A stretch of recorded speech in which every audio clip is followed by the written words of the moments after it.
সামনের রবিবারই গেল মামার বিয়ে, তো সেই জন্য সকালবেলা যা সমস্ত কিছু হয়েছিল বা সমস্ত কিছু মোমেন্টই তোমাদের সাথে শেয়ার করবো একটা একটা ভিডিওর মাধ্যম দিয়ে। আর এখানে সকালবেলা উঠে মা শাকসবজি নিয়ে সমস্ত কিছু নিয়ে বসে গেছে কাটাকুটি করতে। আর আমি বাড়ির সমস্ত রকম কাজগুলোই, বিছানা, ঘরদোর পরিষ্কার করা, এই সমস্ত কাজগুলো আমিই করেছিলাম। আর এখানে ভাই আর আমি সকালবেলায় জল ভরে রাখছিলাম, কারণ রান্না বান্না খাওয়া দাওয়া আছে, সেই সমস্ত কিছুর জন্য তো জল অবশ্যই লাগবে।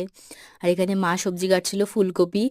আর কাকা রান্না করতে চলে এসেছিলো সকাল সকালে, কারণ অনেক কিছুই রান্না বান্না ছিল।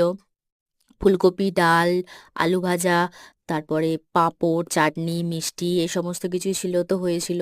আর এখানে মিনি এসে গেছে সকাল সকালে, ওর মতনই আছে। আর এখানে মাসি আর বনিও এসেছিল। ওরা এসে নিজেদের জামা কাপড় সমস্ত কিছু বার করে গুছিয়ে রাখছিল, আর বনি এসেই কান্নাকাটি শুরু করে দিয়েছিল, কারণ মেসো আসেনি। মেসো লেটে এসেছিল একটুখানি, আর কি কি কাজ ছিল সেই জন্য। আর এখানে মাংসটা লাস্টে হচ্ছিল, আমি বলছিলাম আমাকে এক পিস দাও, কাকা বলছে এখনো হয়নি, দাঁড়া